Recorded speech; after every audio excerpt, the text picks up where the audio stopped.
Quand on regarde une carte géographique de l'Afrique du Nord, il y a une réalité physique qui saute immédiatement aux yeux concernant le Maroc. Ah oui, c'est assez flagrant quand on compare avec d'autres pays. Voilà, contrairement à l'Égypte qui s'est complètement construite autour du Nil, ou à d'autres nations qui partagent de vastes bassins fluviaux, le Maroc ne partage aucun cours d'eau majeur avec ses voisins. Absolument aucun. Le pays dépend d'une équation météorologique d'une simplicité brutale en fait. 100% de sa ressource en eau douce, absolument toute son eau, tombe du ciel. Et c'est une vulnérabilité structurelle vertigineuse. Surtout aujourd'hui. Avec l'accélération des changements climatiques, cette dépendance totale à la pluie, ça crée un stress hydrique permanent. Et c'est précisément le cœur de notre analyse d'aujourd'hui. Tout à fait. Et pour cette plongée dans le sujet, on s'appuie sur un corpus documentaire vraiment fascinant, dont un webinaire technique super exhaustif de la Coalma. Ouais, la coalition marocaine pour l'eau, c'est une mine d'or d'informations. C'est ça. Et ces sources documentent comment un pays entier est forcé de réinventer sa relation à la moindre goutte d'eau. Et c'est pas par idéologie écologique abstraite, hein. Non, non, c'est de la pure nécessité. C'est une question de survie industrielle et économique. Parce que quand la pluie fait défaut pendant des années, regarder le ciel en attendant un miracle, c'est plus une stratégie viable. L'objectif de notre exploration aujourd'hui, c'est d'aller bien au-delà du simple discours habituel sur la protection de l'environnement. Ouais, on va vraiment entrer dans le concret. Exactement. On va disséquer comment l'industrie agroalimentaire marocaine transforme ce qu'on appelait autrefois, on va dire, des eaux d'égout en véritables ors liquides. Et quand on parle d'or, d'après les documents, c'est de l'eau purifiée, des biofertilisants pour l'agriculture et même de l'énergie. Mais pour bien saisir l'ampleur de cette transformation, il faut d'abord comprendre le virage fondamental qui s'opère au niveau de l'État marocain lui-même. D'accord. Pendant des décennies, la réponse classique au manque d'eau, c'était une politique de l'offre. Le principe était super simple, on construit d'immenses infrastructures pour capturer la moindre goutte de pluie qui tombe. Des barrages, en gros. Voilà. Le pays compte aujourd'hui 145 grands barrages. Et les plans d'investissement d'ici 2050, c'est colossal. Ils prévoient d'injecter 383 milliards de dirhams dans ces infrastructures. Waouh, 383 milliards. Ouais. Sauf que l'offre a fini par heurter un mur géophysique incontournable. Ben oui, on a beau construire les plus grands réservoirs du monde, s'il ne pleut pas, on stocke juste de l'air. Et avec les températures qui montent, le peu d'eau stockée s'évapore à une vitesse folle. C'est exactement l'impasse dans laquelle il se trouvait. Et c'est ce constat qui a provoqué un changement de paradigme total. On est passé à une politique de la demande. Plutôt que de chercher de nouvelles sources, on fait avec ce qu'on a. C'est ça. La question c'est devenu comment on utilise la même goutte d'eau plusieurs fois. Et ce changement philosophique, il a nécessité un cadre légal. C'est là qu'intervient la loi 3615. Ah oui, le cadre sur les eaux non conventionnelles. Exactement, ça légalise et ça structure tout ça. Ça inclut le dessalement de l'eau de mer, bien sûr, mais le point qui nous intéresse aujourd'hui, c'est la réutilisation des eaux usées industrielles. On passe enfin d'un modèle extractif linéaire à une vraie économie circulaire. Et pour voir comment cette loi prend vie concrètement, loin des bureaux des ministères, nos sources nous emmènent dans les coulisses d'un secteur ultra gourmand en eau, l'industrie laitière. Le candidat parfait pour tester ça. Complètement. C'est là que la théorie se heurte à la réalité de l'ingénierie. Les documents qu'on a analysés s'attardent sur deux installations spécifiques. D'un côté, on a la coopérative Koleimo à Ouchita. Qui traite environ 500 mètres cubes d'eau par jour, c'est ça? Ouais, 500 mètres cubes. Et ça, c'est dans la région de l'Oriental, une zone très connue pour son aridité sévère. Et de l'autre côté, on a l'usine Extralait à Kenitra, qui gère un volume de 1200 mètres cubes quotidiens, mais dans une région beaucoup plus agricole pour le coup. Alors l'industrie laitière, c'est un cas d'école absolument parfait, parce que sa pollution est redoutablement complexe. C'est pas juste de l'eau avec un peu de terre. Ah non, pas du tout. Ce qui sort des tuyaux d'une laiterie, c'est un effluent lourd. C'est saturé de graisse animale, de protéines de lait coagulées, de restes de lavage, des grandes cuves. Techniquement, c'est un cauchemar à traiter. Et c'est là que ça devient fascinant. Parce que cette fameuse station d'épuration, on la décrit souvent comme une usine chimique, mais en lisant les sources, j'ai réalisé que c'est plutôt un gigantesque système digestif mécanique. C'est une excellente analogie. Et la digestion commence par les dents. Les fluents bruts arrivent et passent d'abord par ce qu'on appelle des tamis rotatifs. Ce sont des grilles cylindriques avec des mailles d'à peine 1 mm. Très, très fin. Ouais, c'est l'étape de la mastication. C'est conçu pour bloquer physiquement tout ce qui n'a rien à faire dans l'eau. Les morceaux de plastique, les restes d'emballage, les étiquettes arrachées. Ensuite, le liquide descend dans une sorte d'estoie pour une étape clé, la flottation à air dissous. Alors, cette étape de pré-traitement physico-chimique, elle est brillante sur le plan de la physique des fluides. Le défi pour les ingénieurs est le suivant. Comment séparer de la graisse microscopique qui est intimement mélangée à de l'eau en fonte? Ça flotte, non? La graisse remonte à la surface. Pas quand elle est émulsionnée à ce point. Alors, l'astuce, c'est d'injecter de l'eau saturée en air, sous très haute pression, tout au fond du bassin. Quand cette eau dépressurise d'un coup, elle libère des millions de microbules. Un peu comme quand on ouvre une bouteille de soda. Exactement ça. En parallèle, on ajoute des coagulants dans le bassin. Donc les particules de graisse et la matière en suspension vont s'agglutiner. Et ces millions de microbules viennent s'y accrocher, elles agissent comme de minuscules bouées de sauvetage. C'est ingénieux. Elles propulsent toute la pollution vers la surface. Ça forme une espèce de croûte épaisse en haut du bassin qu'un racleur mécanique vient enlever en continu. Ce simple phénomène physique, ça permet d'éliminer jusqu'à 98% des graisses et des matières solides. 98%. C'est énorme. Une fois que l'eau est débarrassée de toute cette charge très lourde, elle entre dans ce qu'on pourrait appeler l'intestin biologique. Et là, on quitte l'ingénierie mécanique pour laisser la place à la biologie pure. C'est l'étape de traitement aérobie. L'eau est transférée dans d'immenses bassins remplis de milliards de bactéries aérobies. Et on injecte de l'oxygène en permanence, comme dans un aquarium géant, pour maintenir ces bactéries dans un état d'hyperactivité. Elles deviennent de véritables petites machines de nettoyage. Ouais, elles vont littéralement se nourrir de la pollution organique microscopique qui reste encore dissoute dans l'eau. Et le résultat à la sortie est bluffant. D'ailleurs, les documents rapportent une petite anecdote assez parlante sur le site de Kénitra. En utilisant cette eau traitée pour arroser le site de l'usine, le gazon est devenu visiblement plus vert. Ouais, et ça, c'est un indicateur agronomique qui en dit long. Avant d'avoir cette station, l'usine arrosait avec l'eau potable du réseau de la ville. Mais cette eau municipale, à cause du traitement au chlore, elle avait des taux de chlorure un peu trop élevés pour des plantes de surface. Ça brûlait un peu l'herbe. Exactement. Ça donnait un aspect jaunâtre à la pelouse. Alors que l'eau qui sort de la station d'épuration de l'usine, non seulement elle est purifiée, mais en plus elle possède un équilibre minéral beaucoup plus doux pour la flore. Ce qui prouve bien qu'on dépasse le simple cadre du jardinage pour faire joli. L'autonomie que ces usines acquièrent, ça change complètement la donne. Que ce soit à Oujda ou à Kénitra, l'eau potable du réseau ou l'eau de la nappe phréatique, elle n'est plus du tout utilisée pour laver les camions ou nettoyer les cours extérieures. Plus une seule goutte d'eau potable pour le lavage. Tout fonctionne en boucle fermée. L'eau traitée est désinfectée, stockée et elle est réutilisée en continu. Ce qui nous amène à une réalité que les industriels regardent à la loupe, l'équation financière. Parce qu'une station avec flottation à air dissous et des bassins biologiques géants, ça nécessite un investissement initial très lourd. On parle d'environ 9 millions de dirhams. Ça pique un peu au début. Ouais, mais ça c'est que la partie émergée de l'iceberg. Le vrai défi, c'est le coût d'exploitation au quotidien. Faire tourner des compresseurs d'air, injecter de l'oxygène H24, pomper des milliers de mètres cubes, tout ça consomme une quantité d'électricité phénoménale. Les sources parlent d'un coût de fonctionnement qui a commencé à 7 dirhams par mètre cube traité au démarrage chez Extralait. À ce prix-là, traiter son eau, ça devient un vrai poids mort pour la compétitivité face aux concurrents. Complètement insoutenable à long terme. Mais ce que le webinaire de la Coelman y taille vraiment bien, c'est tout le travail d'optimisation qui a suivi.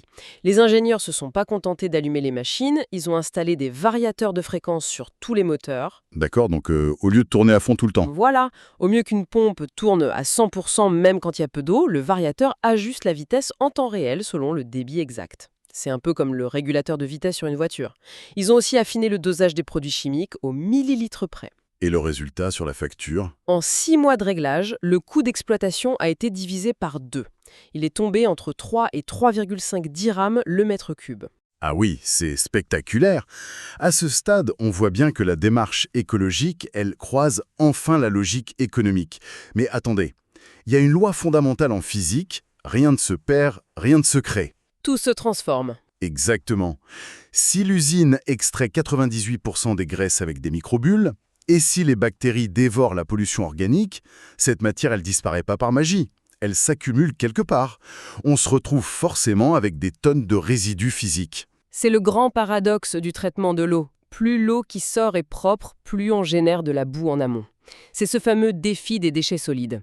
Et au Maroc, la loi ne laisse aucune zone grise là-dessus. Que dit la loi exactement? Pour qu'un industriel ait le droit de jeter ses boues dans une décharge publique contrôlée, il doit prouver que cette boue atteint un taux de siccité, donc un taux de matière sèche supérieur à 30%.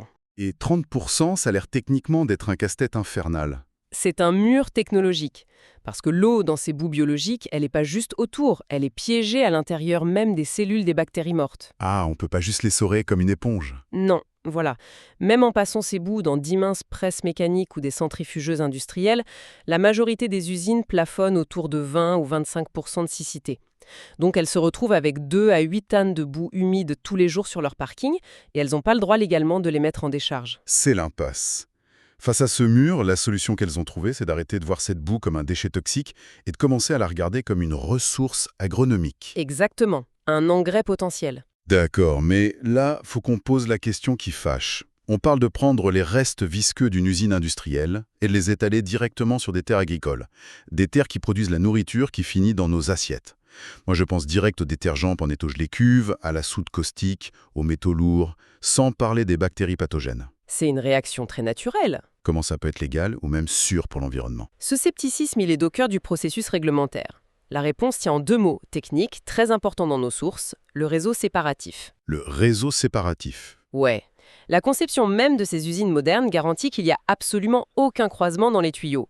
Les eaux sanitaires, donc les toilettes, les douches du personnel, elles partent directement dans le réseau de la ville.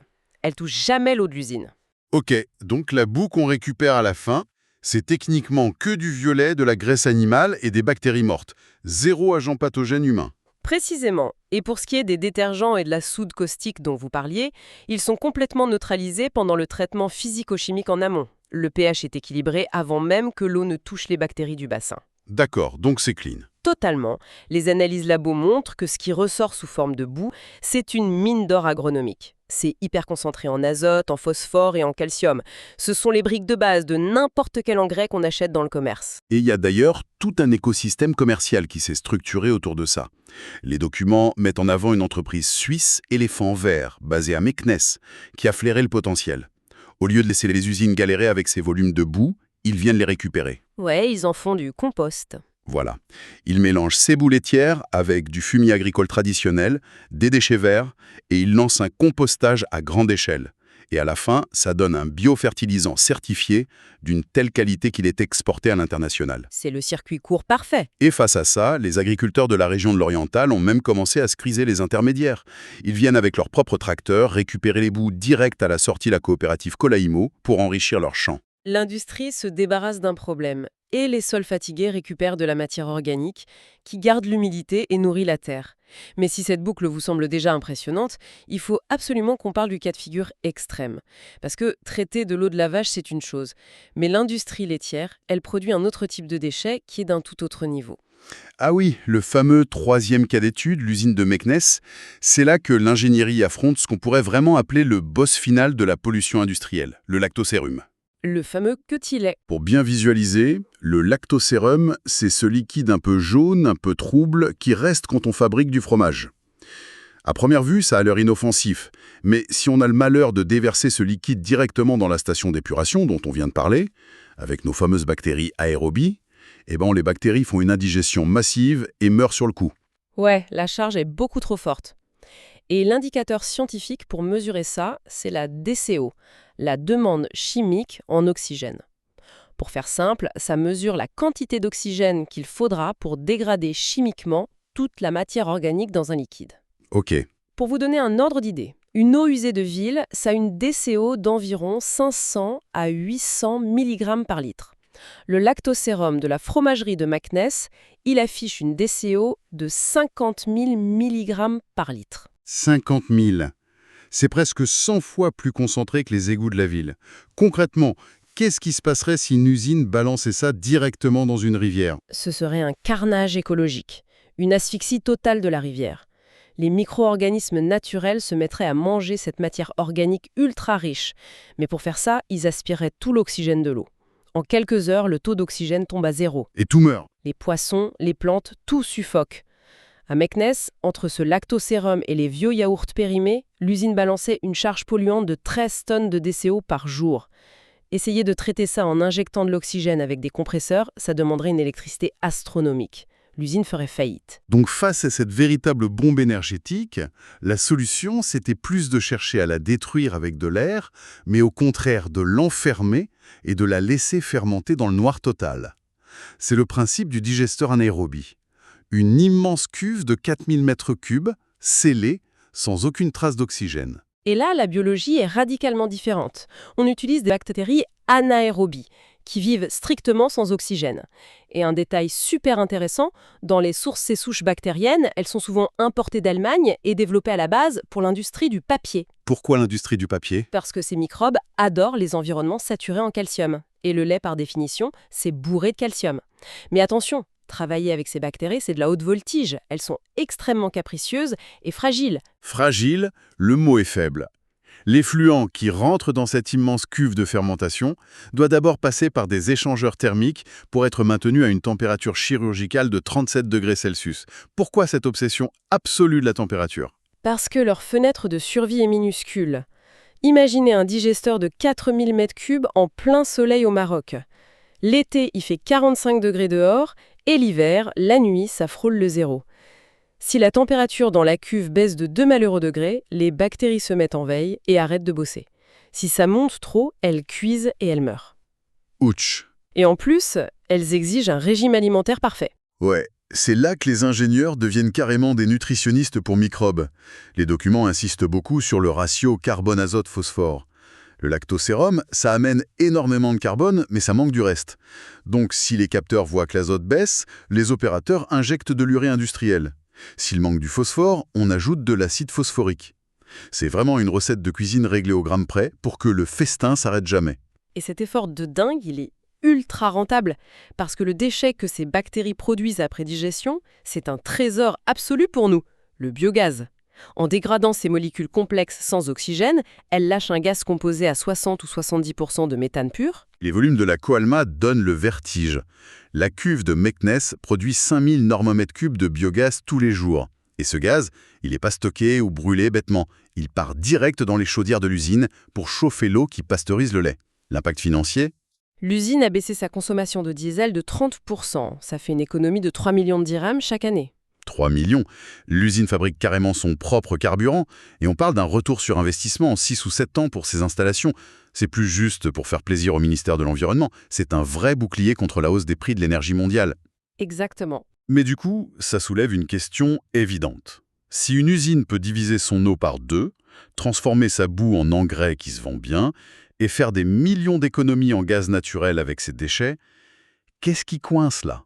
Pourquoi tout le monde ne fait pas ça demain matin? Le webinaire pointe plusieurs gros freins. Et ce n'est pas des problèmes technologiques. C'est vraiment de l'opérationnel et de l'administratif. Prenez le cauchemar numéro 1 de l'agroalimentaire, les odeurs. Ah oui, remuer de la matière organique en décomposition, ça doit sentir la mort. C'est insupportable pour les voisins. Normalement, on achète des biofiltres au charbon actif, mais ça coûte une blinde à l'achat et à changer. Et là, les ingénieurs marocains ont trouvé une parade géniale. Au lieu d'essayer de filtrer l'air sale à travers des filtres hors de prix, ils se servent des bassins fermés comme de gros aspirateurs. Ils pompent tout ce gaz nauséabond coincé sous les bâches et ils vont l'injecter sous forte pression, tout au fond du fameux bassin aérobie rempli de bactéries dont on parlait au début. Et les bactéries font le boulot? Ouais, l'air puant remonte dans l'eau et les bactéries vont littéralement gober et détruire les molécules malodorantes avant même que les bulles n'éclatent à la surface. Régler un problème de pollution de l'air en utilisant un bassin de traitement de l'eau, c'est l'essence même d'une ingénierie astucieuse. Mais malheureusement, face à la bureaucratie, l'ingénierie a parfois du mal. Le cas de la coopérative d'Oujda avec la nappe phréatique est un exemple parfait. Oujda, c'est dans l'oriental et leurs nappes souterraines sont à un niveau critique. Alors l'usine s'est dit « Notre eau traitée est super propre, pourquoi la laisser s'évaporer au soleil ? On n'a qu'à la réinjecter directement dans le sol pour recharger la nappe. » C'est le concept de recharge artificielle des aquifères. Nos sources citent souvent Darmstadt en Allemagne. Là-bas, ils prennent l'eau d'un fleuve, ils l'injectent dans le sol, elle filtre lentement à travers le sable et la roche, et ils la repompent plus loin comme eau potable. L'idée d'Oujda de faire pareil avec des puits perdus, c'est génial sur le papier. Le problème, c'est la complexité des sols. Injecter de l'eau sous terre, c'est pas anodin. Ça peut dissoudre des minéraux toxiques naturels dans la roche, par exemple. C'est pour ça que l'Agence du bassin hydraulique demande des études d'impact environnemental titanesques. L'innovation avance tellement vite que la bureaucratie, même quand sa prudence est justifiée, elle n'arrive pas à suivre le rythme. Et au-delà des dossiers lourds, il y a le boss final, le cerveau humain, le facteur psychologique. Les experts le disent clairement, dès que vous prononcez le mot eau usée, le public se braque. C'est le facteur de dégoût, l'association immédiate avec les égouts, les maladies. Vous avez beau amener les meilleures analyses labo du monde qui prouvent que cette eau est meilleure que celle du robinet, ça bloque. Convaincre un agriculteur que la boue d'une station d'épuration va faire du bien à ses carottes, c'est un travail de titan. Faut complètement déconstruire le mot déchet. C'est un changement culturel énorme. Et c'est un peu le grand résumé de notre exploration d'aujourd'hui. On est passé de la vision d'une usine comme un gros monstre qui pompe les ressources et recrache de la pollution, à une entité qui fonctionne comme un écosystème fermé. Une laiterie qui entretient sa pelouse et lave ses camions avec sa propre eau recyclée. Qui produit l'énergie de ses chaudières grâce au biogaz de son lactosérum. Et qui donne le reste de sa matière organique sous forme d'engrais aux paysans du coin. C'est incroyable. Et la vraie leçon, elle dépasse largement les frontières du Maroc. Cette révolution industrielle, elle n'est pas née d'un élan de conscience écologique pur. Elle a été forgée par la rareté. Le stress hydrique a forcé l'innovation. Avec l'eau qui devient inabordable et les lois sur les rejets de plus en plus strictes, les ingénieurs ont dû transformer un centre de coût, le traitement des déchets, en centre de profit. La contrainte environnementale devient une arme économique. Et ça soulève une réflexion fascinante pour clore cette analyse.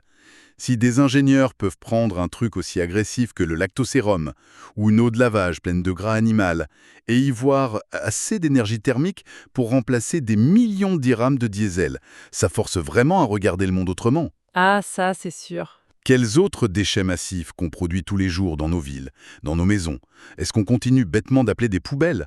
Alors qu'en réalité, ce sont des gisements d'énergie brute, des trésors qui attendent juste de rencontrer le bon cocktail de bactéries pour révéler leur vraie valeur. C'est clairement le grand enjeu des prochaines décennies. Dans une économie circulaire parfaite, le déchet des uns est l'énergie des autres. Ça donne envie de regarder l'eau qui s'y coule dans notre lavabo d'un autre œil. En tout cas, cette autopsie du système marocain nous a prouvé une chose, une boue industrielle, c'est rarement juste de la boue. Merci d'avoir partagé cette réflexion avec nous. Et à très bientôt.